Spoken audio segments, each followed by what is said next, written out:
everyone, my name's Isabella and welcome to my channel, Between the Pages. It is morning, the sun is not yet out, so we have all indoor lights as the lighting. You can kind of see the light starting to creep up. But when I was getting everything ready to film, it was very dark outside. I'm just drinking my morning coffee, regular drip coffee with regular creamer, no flavor, because my husband doesn't like flavored creamer. And I've never really found one that I absolutely loved. So I just drink regular creamer as well. I want to show you what I'm working on, even though I'm not going to work on it in this video because the mic quality is better when I'm actually holding it in front of my mouth. But it is this. It's made out of cotton, so it's super absorbent. It can be used as like a hand towel, a washcloth, wash dishes, whatever. I made it for my mother-in-law for Mother's Day, which was yesterday. I made the other one. It was yellow background, pink tulips, and I did not get this one done in time. To get this far, it probably took me like between 5 and 6 hours uninterrupted. And yeah, it's just because I'm not used to tapestry crochet yet and like switching all the colors. And you can't tell by the back yet, but once all the ends are woven in, the back looks like an exact mirror of the front. That type of tapestry crochet does take a little bit longer, so that is why. Now, when I bought this yarn, I just bought cotton in the pink, the green, and the yellow, and completely forgot that I would need a darker shade of the yellow and the pink to shade the tulips so you can tell that they're tulips and not just blobs. But I just so happen to have a darker pink and a darker yellow here at home in old yarn that my mother actually gave me that she wasn't going to use. So, very thankful for that because I did not know what I was going to do. So, I'm going to finish this one today and give it to her today. That is it, and I do believe I'm ready to get into the video. So today we are going to be talking about the plot of The Silver Chair by C.S. Lewis. This is the 6th book chronologically and the 4th book in publication order of The Chronicles of Narnia by C.S. Lewis. I quite enjoyed listening to this book this time. I like the cover, but why does he have green hair? That's my question. Why does he have green hair? Unless it's supposed to be a lighting thing. And really, in the book, he wears black clothing. I get why they put him in green clothing, I guess, but I don't know. This art style on these sets of books are quite interesting. I love it. I'm not hating on it. I really don't get the green hair and the green clothing when in the book he wore black clothing. As you can see, I like it when things are accurate per the book, but I don't hate it. I like the scene that they chose to put on it. I do like it. Anyways, so at the beginning of this book, we meet a new character named Jill Pole, and she is crying behind the gym at her school because she has been bullied. Now, when C.S. Lewis wrote these books, it was more likely to have boys' schools and girls' schools, but the school that is in this one is a mixed school, which C.S. Lewis showed his disdain for very clearly in this book. But Jill did go to a mixed school with boys and girls. I believe it might have been a boarding school as well, although I'm not 100% sure. This school was very modern in its views. It did not believe in punishments for bullying or really anything. I think they just talked to the kids and then let them go. So, the bullies ran the school basically. So Jill is crying behind the gym when a boy walks up with his hands in his pocket, whistling, not a care in the world, and sees her crying. So he stops and asks her if it was the bullies and is trying to be nice, but Jill is having none of it. She kind of tells him to go away because he's of that sort, or he's basically friends with the bully.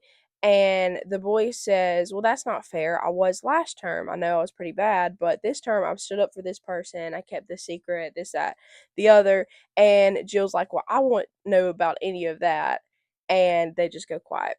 And this boy is none other than Eustace Clarence Scrubb from the last book. But he has changed. He has started to stand up for the bullies, and Jill even tells him that the bullies were talking about him and plan to have a talking with him as well. So Eustace has changed, and Jill wishes that they weren't at school, and Eustace tells her that he did go to another place and that's why he changed. And he tells her that there is a place, there's a world outside of our world with talking animals and mythical creatures. And Jill believes him. And Eustace wonders if they could ask Aslan to bring them to Narnia. So they hold hands and they begin to pretty much pray to Aslan. They call his name and ask if they can get into Narnia.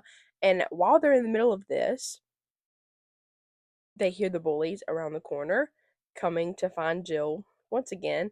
So they look at each other and they take off running. Now, in the direction that they are going, there's a wall with a door in it, and the door will lead out into a form of landscape. I can't remember what landscape it said, but into a certain landscape. They've seen it before, but the door has only ever been unlocked once.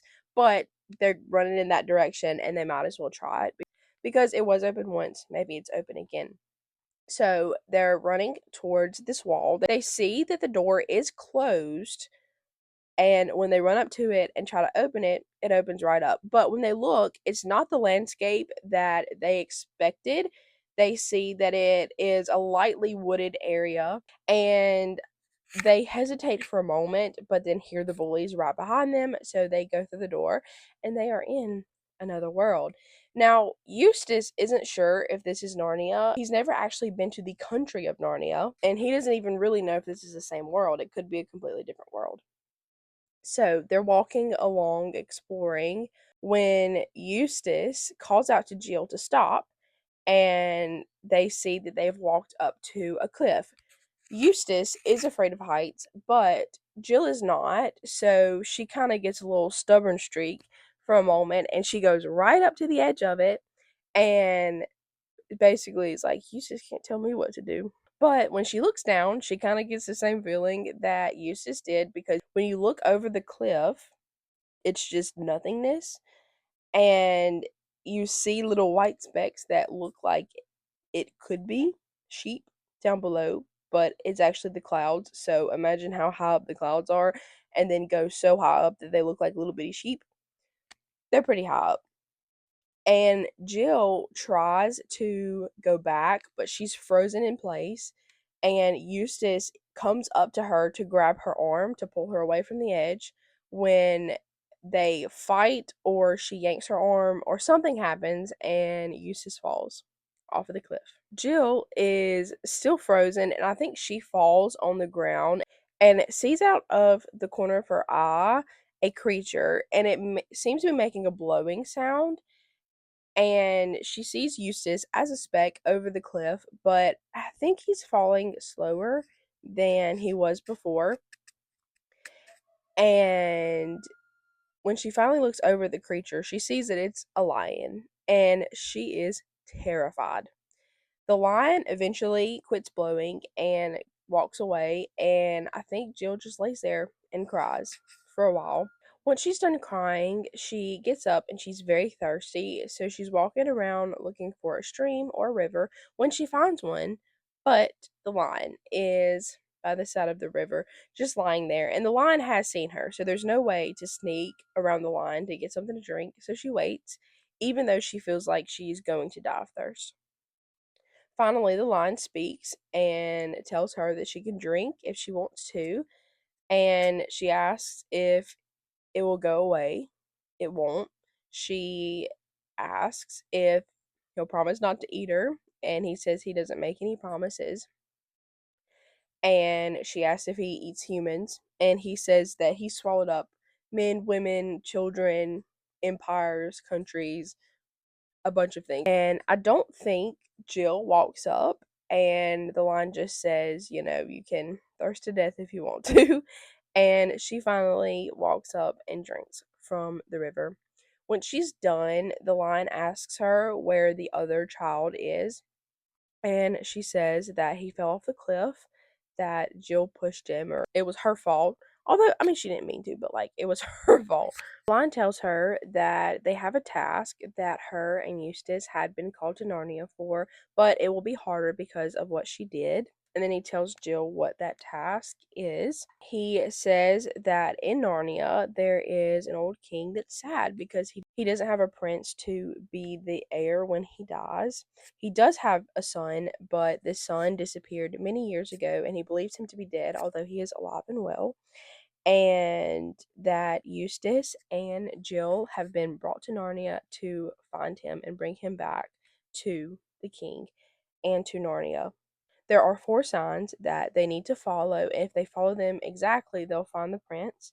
He says first, as soon as the boy Eustace sets foot in Narnia, he will meet an old and dear friend. He must greet that friend at once. If he does, you will both have good help. Second, you must journey out of Narnia to the north till you come to the ruined city of the ancient giants.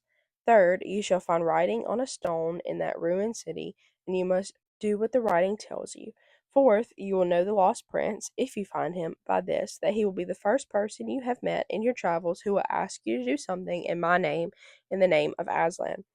So, those are the 4 signs, and he tells Jill that she's got to repeat those signs every day.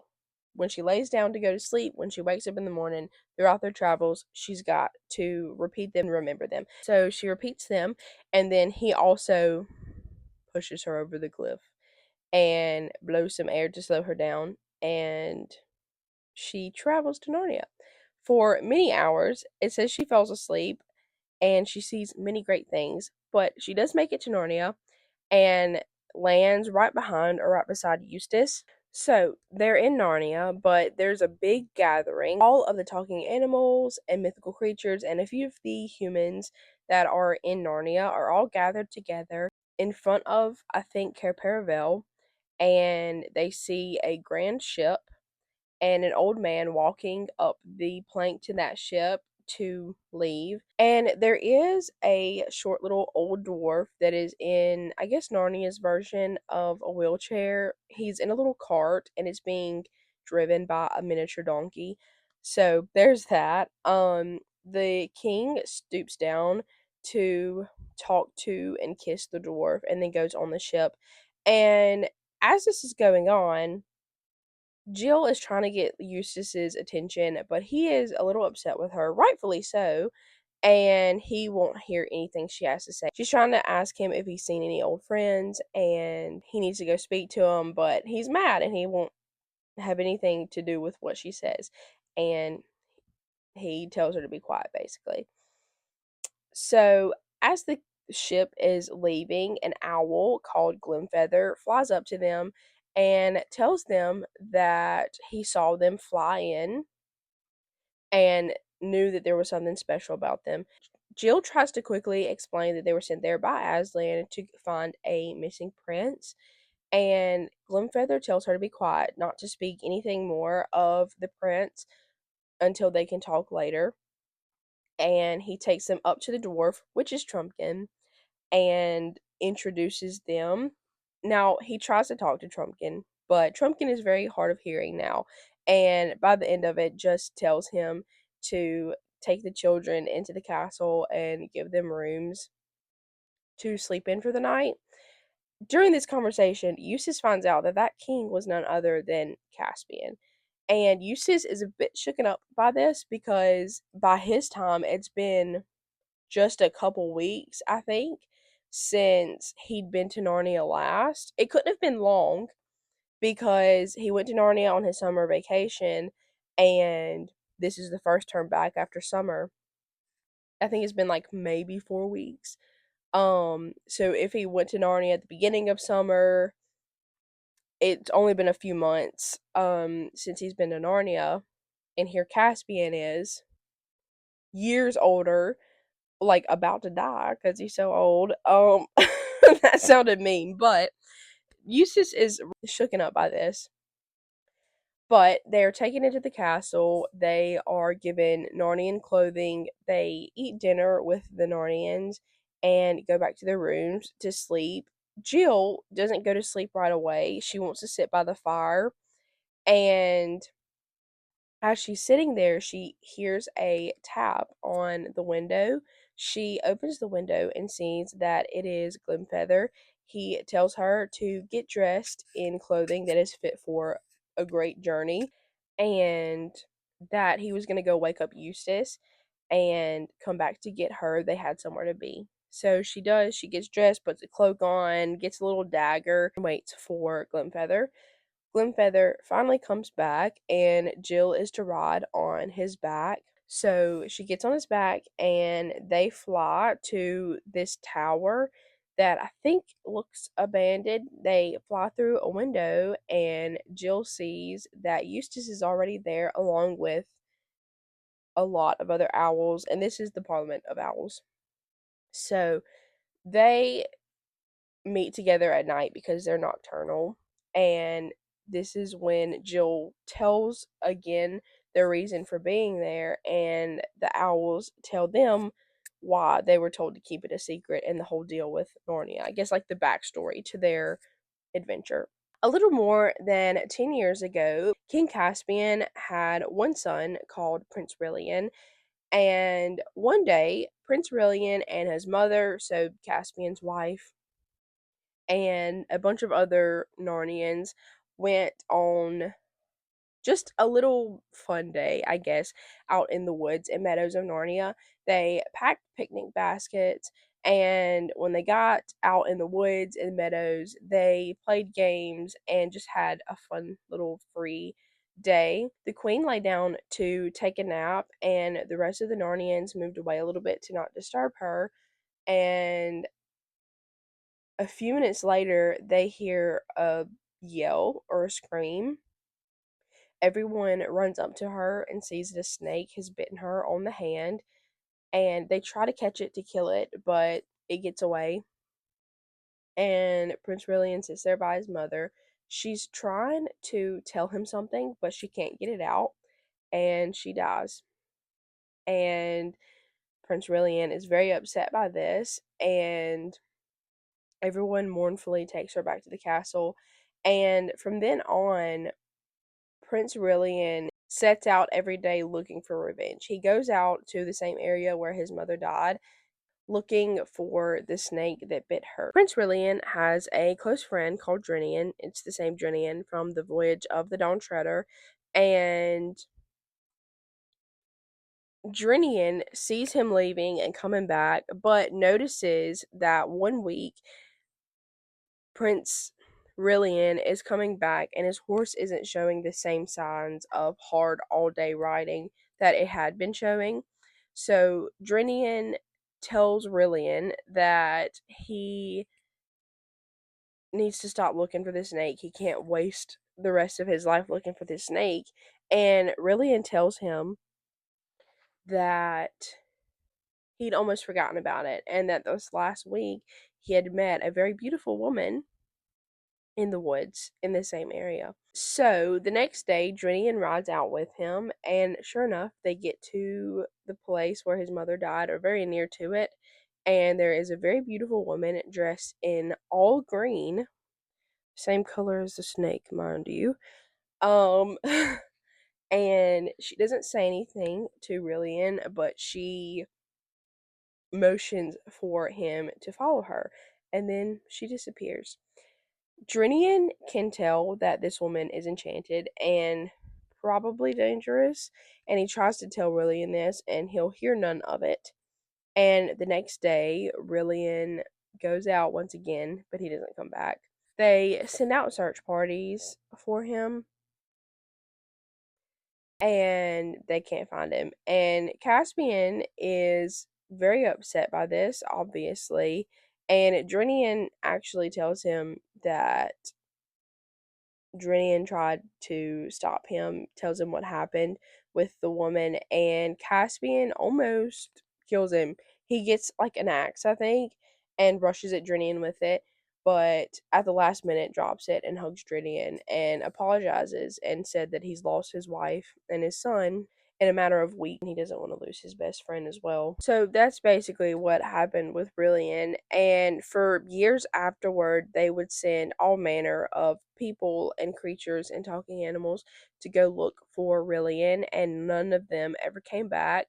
So Caspian decided to not allow anyone else to go because he didn't want to put Narnia in harm's way looking for his son any longer. Now that Caspian is gone, they know that Trumpkin is a stickler for the rules and he would not let them go, even though Aslan sent them this time. So it would be different, and they do believe that Caspian would have helped them to go look for his son if they had been able to meet with him. So they fumbled the first sign. But they can continue on from here. Glimfeather asks for another owl to carry one of the other children on its back and take them to this particular marshwiggle so that they can start on their journey. And one of them volunteers and they fly pretty long ways until they get to some marshes in Narnia and they meet Puddleglum, the marshwiggle. Now, I'm going to try my best to show y'all the picture of this marshwiggle. This is him, Puddleglum. It's kind of hard to see. He's kind of a froggy creature, like a mixture between a frog and a human.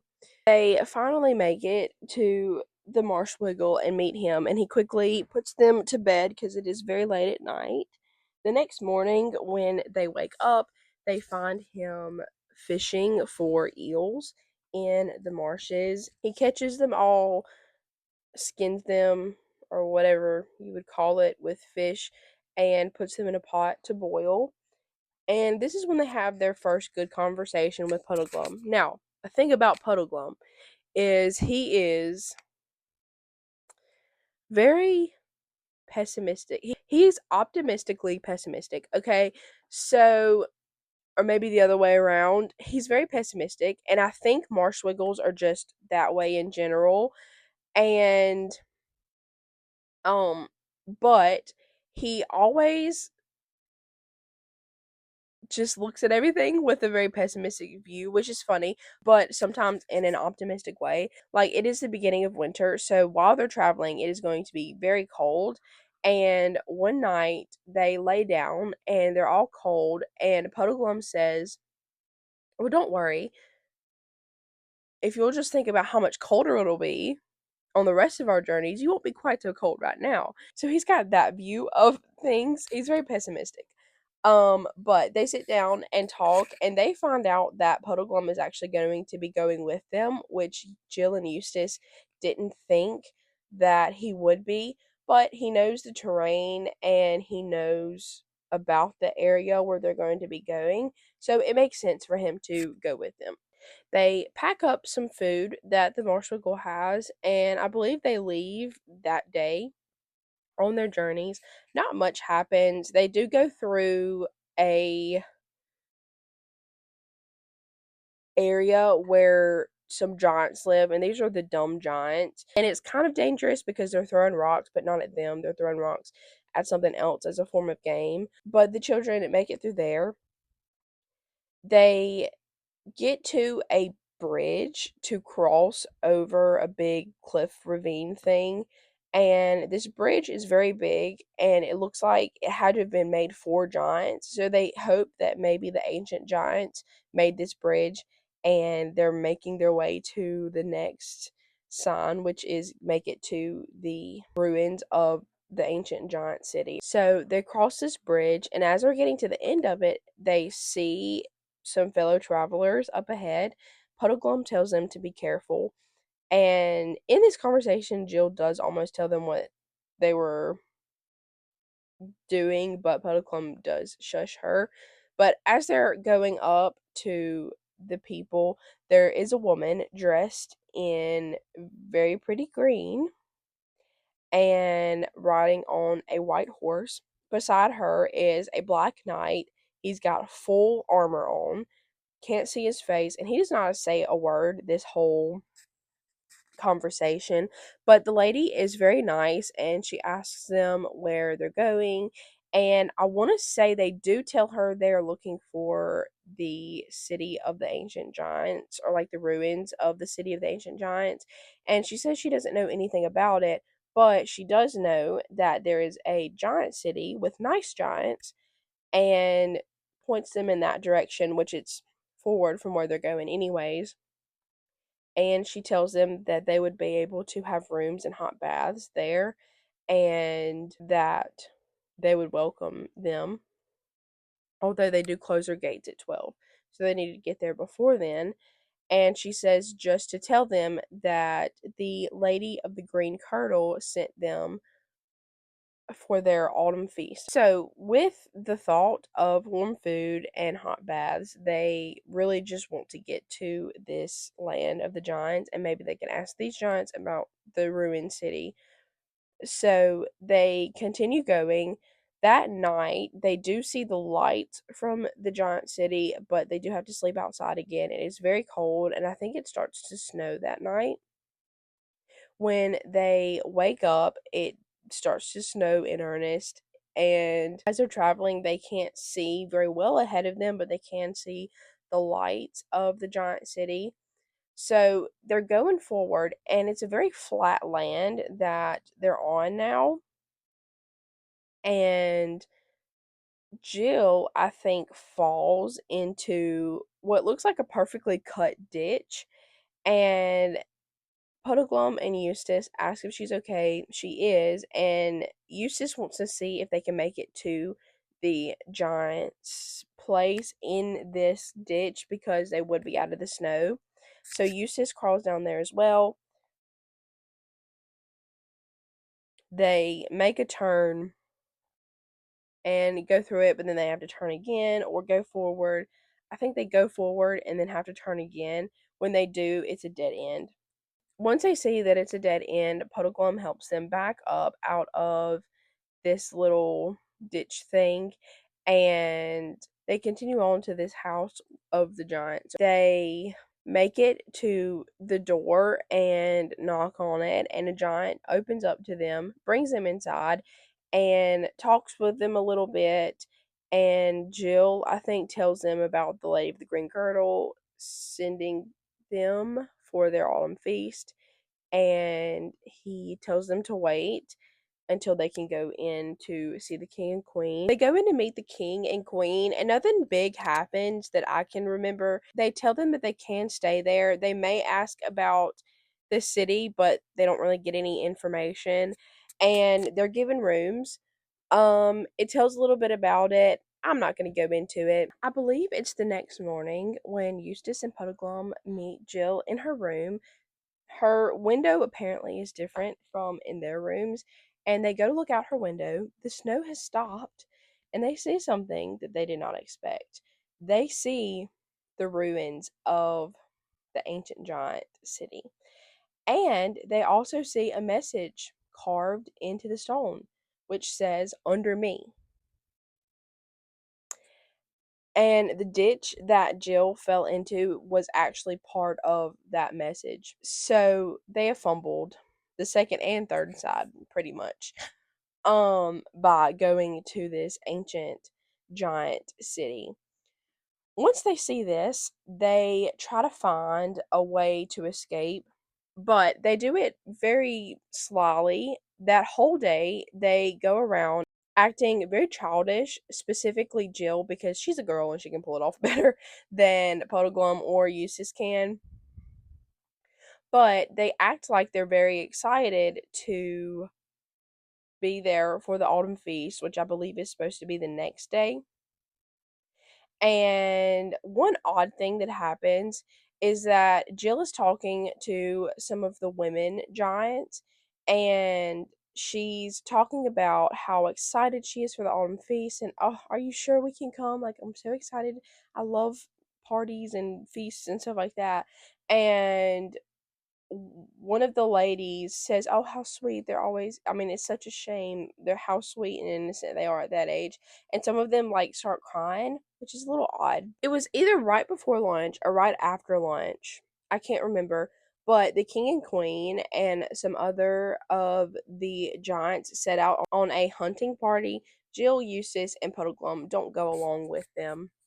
But when Jill, Eustace, and Puddleglum are sitting down to eat, they're sitting with some of the other giants just at a different table because they needed a human sized table. And they're eating when Puddleglum tells them to stop. And he asks if they didn't hear what some of the giants just said. And Puddleglum tells them that the giants were talking about how tender the food was. And one of them says, well, then that old stag was a liar. And the other one asked what he meant. And one of them said, oh, well, he told me that we didn't want to eat him because he wouldn't be tender. So the giants have killed and are eating a talking animal. Now they're really focused on trying to find a way out. So after lunch, they go to the kitchen, and one of the cooks in the kitchen takes after Jill and isn't concerned with them being there. And after lunch, all of them leave except for this one cook, and she plans to sit down and take a nap in the kitchen. And the door is open. She keeps it open because they have a cat. And Jill and Eustace and Puddleglum plan to make a break for it once she falls asleep. As Jill's waiting, she sees a cookbook sitting on a counter, and she looks at it and calls Eustace and Puddleglum to look at it because on one of the pages it says, "Man, this elegant little biped has long been valued as a delicacy. It forms a traditional part of the autumn feast and is served between the fish and the joint. Each man," and then it cuts off because the giant had like started coughing and kind of woke up for a minute. But as Eustace and Puddleglum are looking, they see the next page, which says Marshwiggle. Some authorities reject this animal altogether as unfit for giants' consumption because of its stringy consistency and muddy flavor. The flavor, however, can be greatly reduced if, and at this point, Jill gets their attention quietly and looks, and the giant has fallen asleep. So they were sent there to be eaten by the lady. The lady knew full well what she was doing, and she sent them for their autumn feast, not to eat with them, but to be eaten by them. So they want to scoot on out of there real quick. So they walk out of the kitchen door, and they have to cross right in front of the house, which has like 50 windows on just that side. And on top of that, the hunting party can come back at any moment, but Puddleglum tells them to just walk slowly as if they're exploring the grounds, just in case if someone sees them, maybe they'll think they're just looking around and not trying to escape. But as they get, I think, halfway across the yard, maybe, they hear the sound of a horn, and it is the hunting party coming back. So they keep walking slow, hoping they won't be seen or they'll once again just think that they're exploring the grounds when one of the group calls out to get them. They're trying to escape. Well, they do have some dogs, the giants do. So they're being chased by dogs. It's a very close call, a very close run, but Puddleglum falls slash runs, it crawls, whatever, into a little hole in the ground. And Eustace goes down there, they pull Jill in, and they start covering up with some rocks that are in this hole. So they've escaped the giants and they've made it underground. So they've somewhat followed the third sign, although they did kind of mess it up at first. So yeah, they found themselves underground. Okay, good morning from me once again. Um, I did finish the crochet project I showed y'all. I'll insert a picture because when I went over to my mother-in-law's, I got a picture with both of them together. And I'm drinking my morning coffee once again today, and I do have my water with me. So let's keep right on trucking through this video. They can't see anything underground, but I think Jill is the one that takes a step first, and she begins falling, sliding down further underground. So it's just a big old slope, and she is falling down it. And Eustace and Puddleglum follow her, and by the time they get to the end of it, Puddleglum says it had to have been a mile that they slid down. I don't know if that's his pessimism talking or if that was actually a true assumption, because Puddleglum does have moments of truth in his pessimism. So it may have been really a mile that they were sliding down.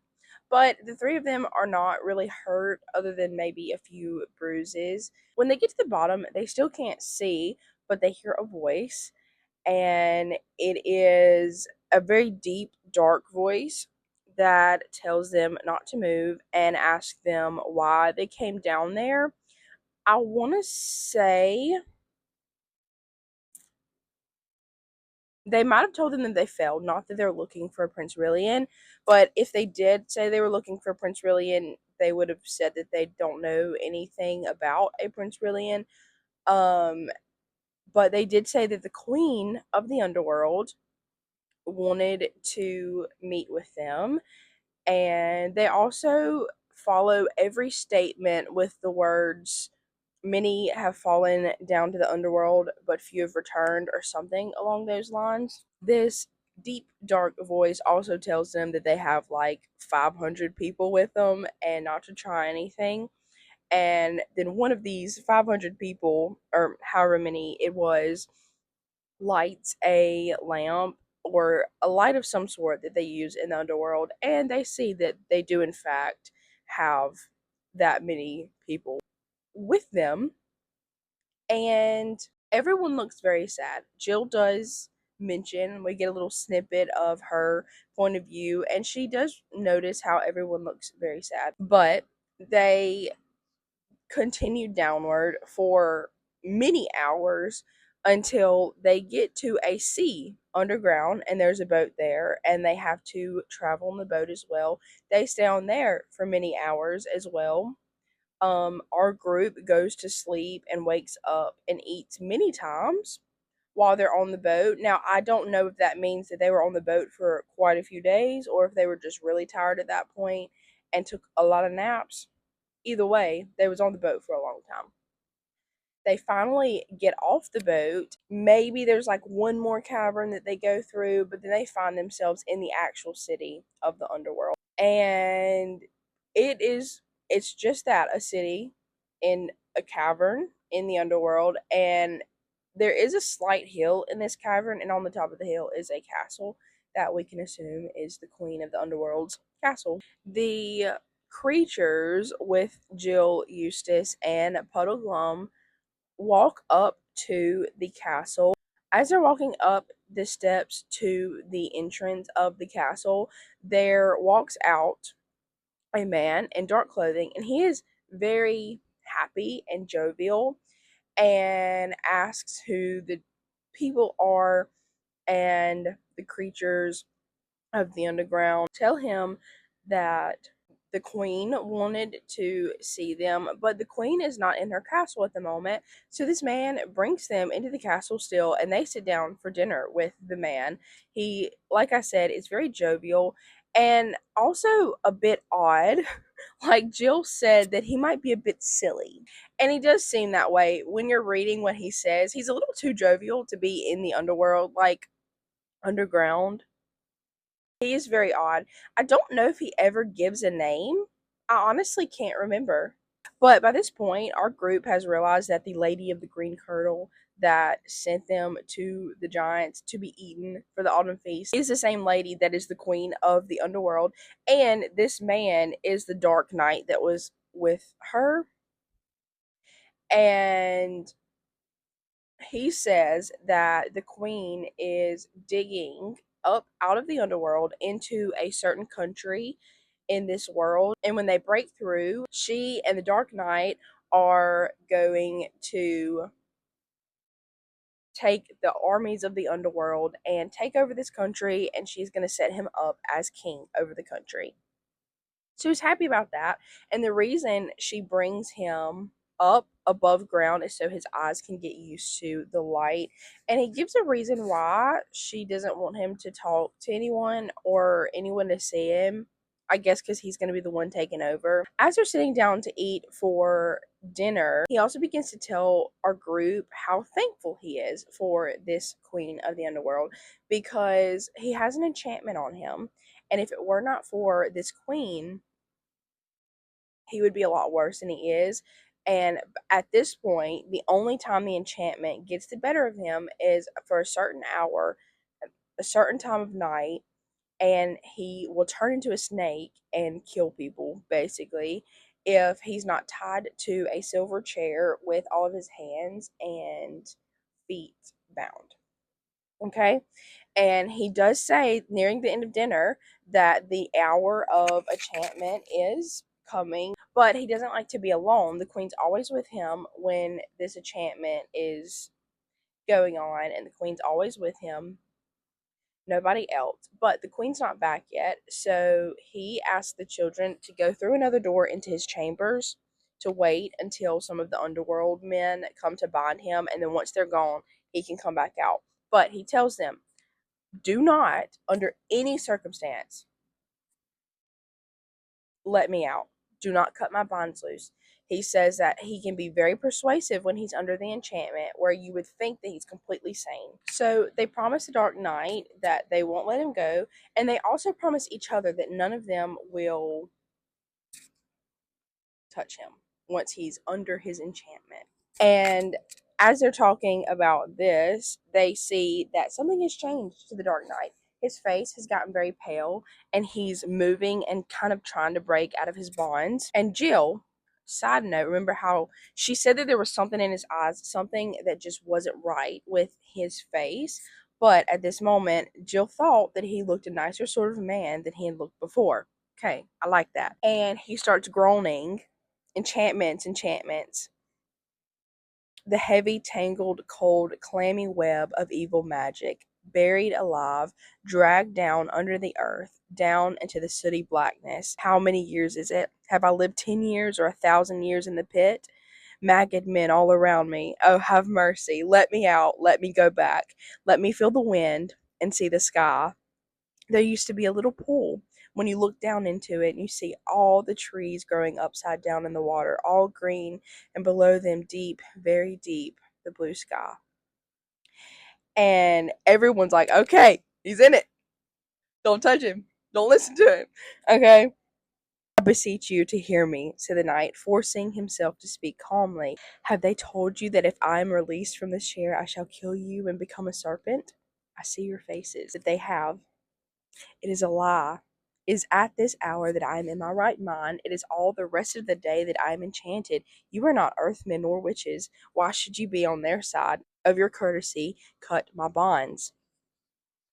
And once again, all three reminding each other, hey, don't listen to him. Oh, you have hearts of stone, said the knight. Believe me, you look upon a wretch who has suffered almost more than any mortal heart can bear. What wrong have I ever done you, that you should side with my enemies to keep me in such miseries? And the minutes are slipping past. Now you can save me. When this hour has passed, I shall be witless again, the toy and lapdog, nay, more likely the pawn and tool of the most devilish sorceress that had ever planned the woe of men. And this night, of all nights when she is away, you take from me a chance that may never come again. Let me go, I say. Give me my sword. My sword. Once I am free, I shall take such revenge on earthmen that Underland will talk of it for 1,000 years. And Scrub says that a frenzy's beginning, and he hopes that the knots on his bonds are strength enough. And the prisoner says that one day he did break free of them, but the witch was there, and he asks once again for them to free him, that he is their friend. The group talk amongst themselves about how smart and cunning he is in this state.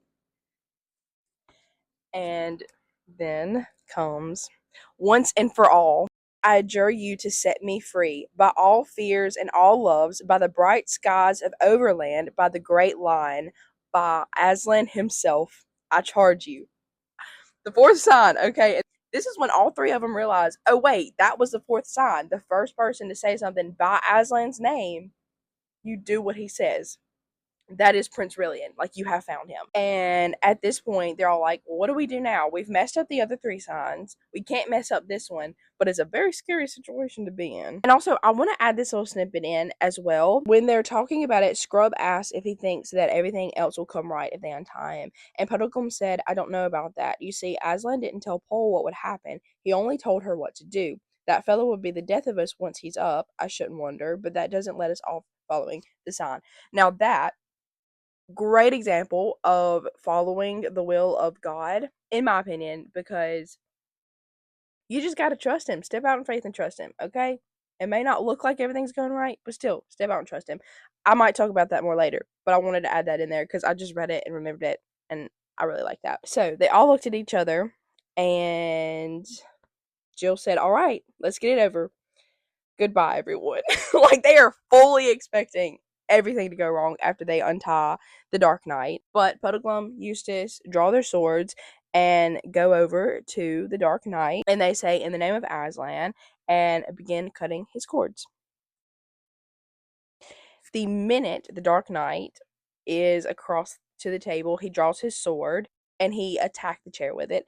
And the chair, surprisingly, broke very easily under the sword and burst into a very loud sound and a very bright flash. And with that, he turned around and looked at our other three people, and everything that was wrong with his face has now vanished. So it was the enchantment that made him a bit silly, in Jill's words. So he sees Puddleglum the Marshwiggle and he realizes he's from Narnia. And he says, you may well believe that I know Narnia, for I am Rillian, Prince of Narnia and Caspian. The great king is my father. And with that, Puddleglum, Eustace, and Jill bow. So they're introducing themselves, saying that Aslan sent the two children to find him, and his father is still alive, although very old and very likely on his deathbed, and that Rillian has been in the underworld for 10 years, which surprises him very much, but he has been under an enchantment. So, and with that, they hear steps in the passageway leading up to the door, and he knows that it is the queen coming, so they have to face her now. Prince Rillian flings open the door, and the witch just looks in on him, free from the chair, and the three strangers. She tells the Earthmen to go and to not come back unless she calls for them, no matter what happens. So they go. She walks in, and her face turns very pale, but Jill thinks it's out of anger, not fright. And instead of going crazy, she goes to a shelf and gets a handful of, I think, some green powder, throws it in the fire, and a very sickly sweet smell fills the room. She also gets a stringed musical instrument of some sort. I can't remember if it gave a name, and started playing and talking in a very soft, soothing voice. And this powder and the playing mixed together and sort of enchanted Prince Rillian, Eustace, Jill, and Puddleglum.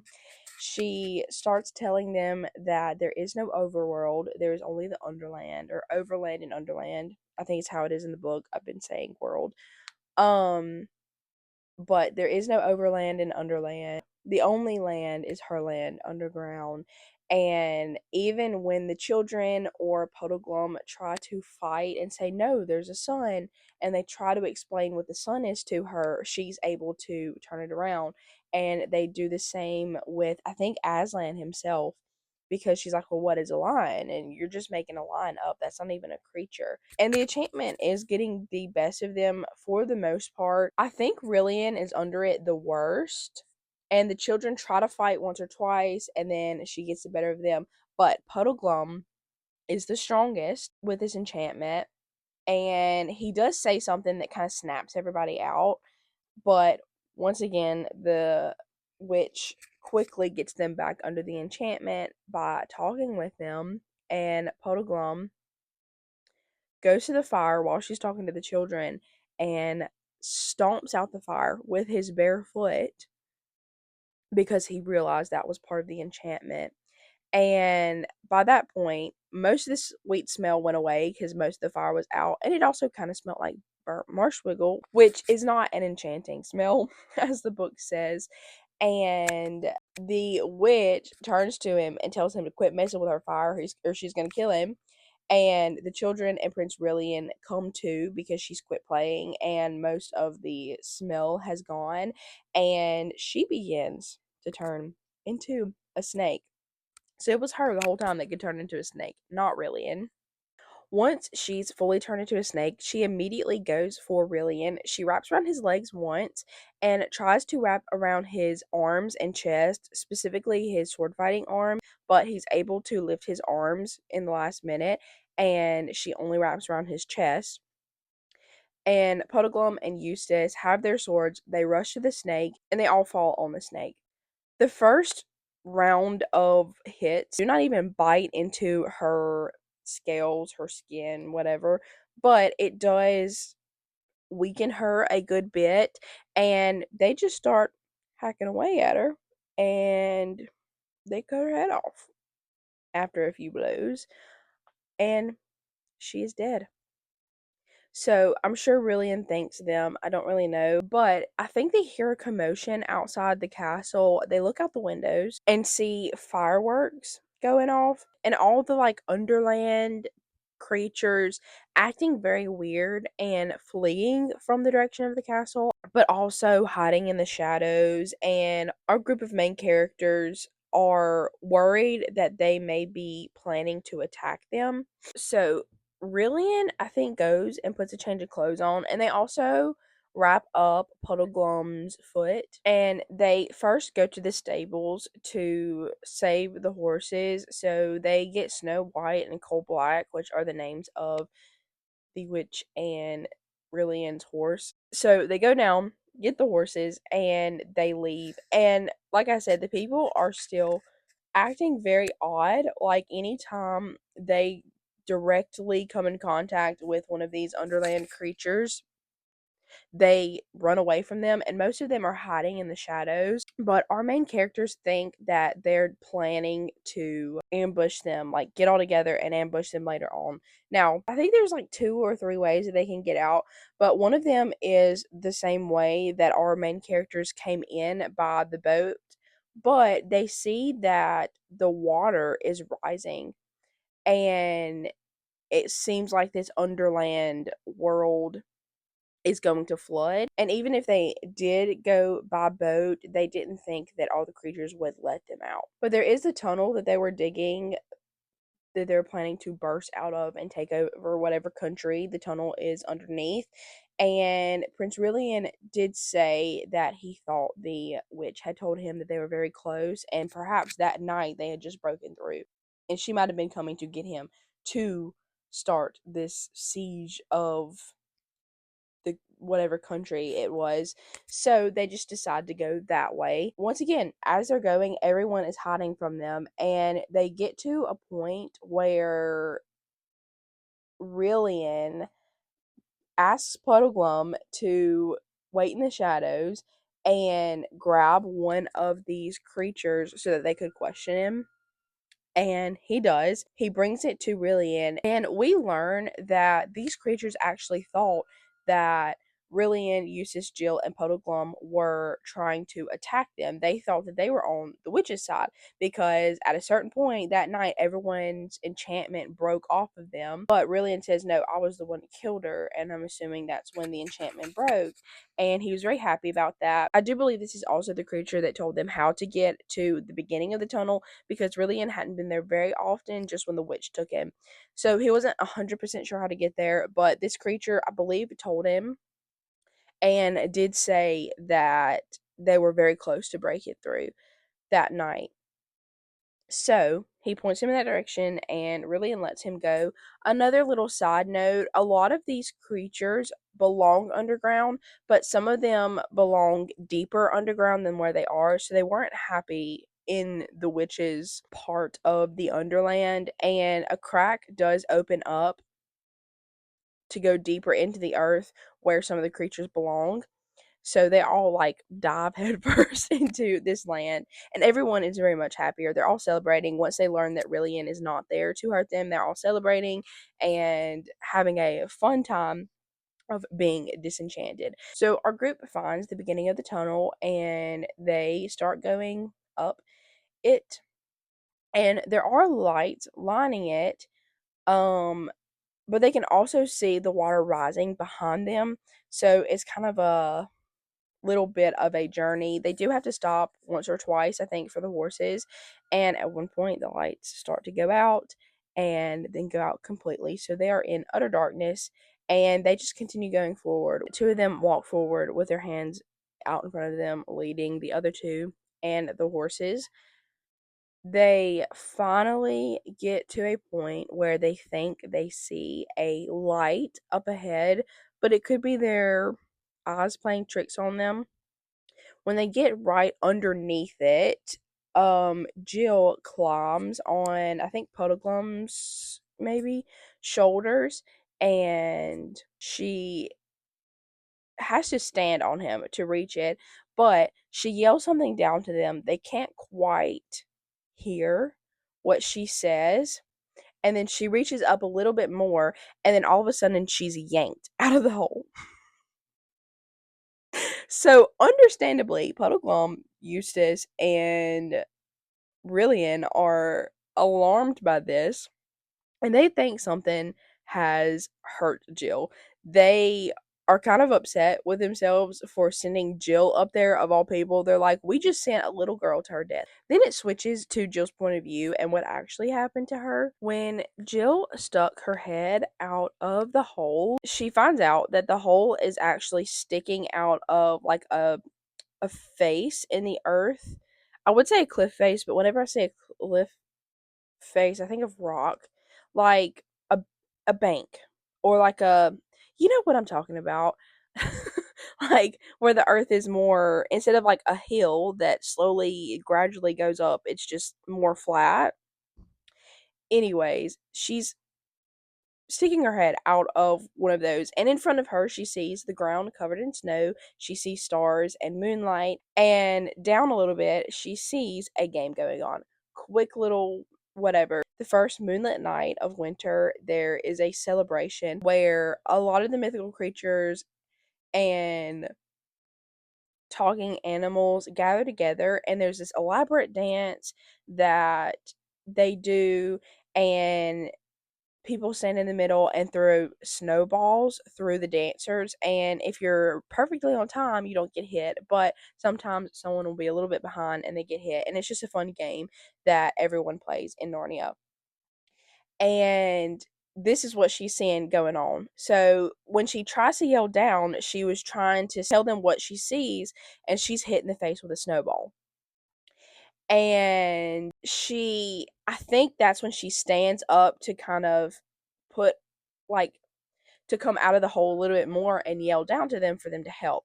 And some of the creatures come up and pull her out, and that's when she's yanked out of the hole. And so all of the mythical creatures get pickaxes, especially dwarves and like the creatures that are used to digging, and even some of the animals like moles that are really good at digging set about digging out the other people. They do take Jill, I think, to a cave to give her something warm to eat and drink because she's very cold. When they finally dig the rest out along with the horses, Eustace comes out fighting. He is swinging his sword. He thinks that they are going up against adversaries, but they quickly learn that this is, in fact, Narnia.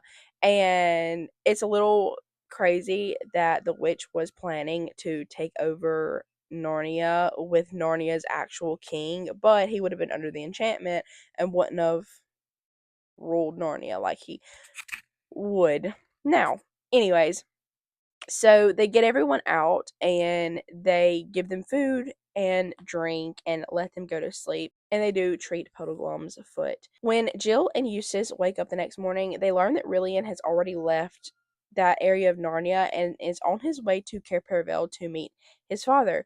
We learn that Prince Caspian was actually visited by Aslan in his ship, and Aslan told him to turn around, and when he got to Narnia, he would find his son there. So Prince Caspian is due to be back in Narnia that day, and Rillian has gone to Cair Paravel to meet him. But they're also told that they are to ride on the backs of two centaurs to Narnia to see the return of King Caspian, which is a very high honor in Narnia. Centaurs are not ridden on ever. It has never been heard of in Narnia at that point, so it is very unheard of to have that honor. And Puddleglum, I think, is going to stay there because they fixed up his foot, and I think he might have been hurt a few other ways. I don't really know. Um, so he's at least not traveling with them. So they say their goodbyes because they really don't know if they'll see him again before they go back to our world. And they ride to Narnia. When they get to Narnia, everybody is already gathered and they see the ship in the distance. The centaurs let the children stay on their backs so they can see better. And the ship pulls in. I said that like it was a car, but the ship comes up, and instead of King Caspian walking out, he is carried out on a bed, and Rillian goes up there and greets him. I think kisses him on the cheek, and Caspian passes away right there. And the music turns very sad. Everyone in Narnia is obviously very sad. Um, and at that point, Eustace and Jill say that they wish they weren't there. And from behind them comes the voice of Aslan saying that he's there to take them away. So Aslan once again lets out a breath, but instead of them moving, all of Narnia melts away, and they are once again back in Aslan's country. Once they're in Aslan's country, once again, they are walking alongside him when they get to the stream. Aslan stops. They all look down in the stream and see that Caspian is lying under the water.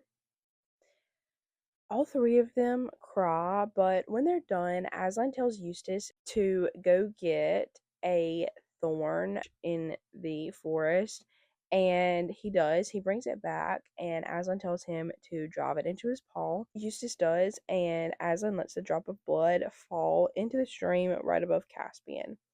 And with that, Caspian grows younger and younger until I think he gets to about the same age he was in The Voyage of the Dawn Treader, and he leaps up laughing and rushes to Aslan and hugs him. Then he turns around, he sees Eustace, and he greets him as you would an old friend. And at first, Eustace walks up, and then he takes a step back, and Caspian knows that it's because he thinks he's a ghost, but he belongs in Aslan's country now, so he's not a ghost. And they greet each other, and Caspian tells Aslan that he's always wished to go to our country, and since Jill and Eustace are about to go back, he wonders if he could see it. And Aslan told him that he could. And he explains the situation that Eustace and Jill were in when they entered Narnia. And Caspian is going to go help them. But they're not going to hurt the children, they're just going to scare them away. He gives Jill a whip, I think, and Eustace and Caspian have swords, but they're not to hurt the children. Like I said, just scare them. And I actually forget how Aslan sends them back. He opens up a doorway to our world somehow, and it is the same doorway. Like in our world, they come out of the doorway like they went into it. Once the door opened, Aslan turned around so you could only see the back of him. And Jill, Eustace, and Caspian rushed out of the doorway on the bullies. The bullies just see a line and these three strange people they did not recognize, Eustace and Jill, coming at them with swords and a whip. And it does blow a hole in the wall somehow, but they chase the children away, and the children go to the principal and tell her that there's a lion and some crazy people running after them, attacking the school. And she calls the police, and the police come. But by that time, Jill and Eustace have made it back to their rooms. They've changed their clothes. Caspian has gone back to Aslan's country. The door is closed. They're no longer there. So the police think the principal's crazy. The principal is no longer allowed to be the principal. It really caused a lot of investigation to be done about the school. and they learned that it wasn't the best, so they did put another principal over it, and some of the children were actually allowed to go into the little area beyond the wall on really warm summer days. So that was better. And overall, the school just became a better place because of what happened. And yeah, I believe that is the end of our story. We got one more story to go, and I'm very excited. So, in this book, I did mention the part about having faith in what the Lord tells you to do. And I know Gracely and I talked about how Rillian's story um was a warning against revenge, and I think maybe sin in general. At first, he went out to seek revenge, which is not right. Um, in the Bible, the Lord does say, "Vengeance is mine." So I don't believe in going out for revenge if someone wrongs you or if you think someone wrongs you. Sometimes in the situation, you think somebody's wronged you, and they're not really the ones in the wrong. And you may not be either. It may just be a misunderstanding. So I don't believe in revenge. Um, but he seeks out revenge at first and then becomes very infatuated with the Queen of the Underland, and it got him in trouble for 10 years. We go into it in that video. I'm not going to go into it here and then make you listen through the other video as well. If you really care, you can listen to it. And I'm very excited to release those videos. I'm excited to go back and listen to them as well because I haven't edited them. Although I probably won't edit it a whole lot. I'll just edit out if there's very long pauses where we're thinking. For the most part, I'm going to keep those videos untouched. But I feel like there was something else that I had to say, and I can't think of it right now. But like I said, we go into it in the video with Gracely, and yeah, we sat there for like 2 hours, maybe longer, filming. So we went very deep into it, into every book. And there were some things that she mentioned that I had not even thought of before. Or with my conversation with Cassidy and then thinking on that for a few days, I brought it up to Gracely. Gracely had a lot of insight. I really enjoyed talking to her about this story. The conversation with Cassidy was not very long, but it was because we were both pressed for time, especially her. So, but with Gracely, we go deep into this series. So, I am so excited to release that finally.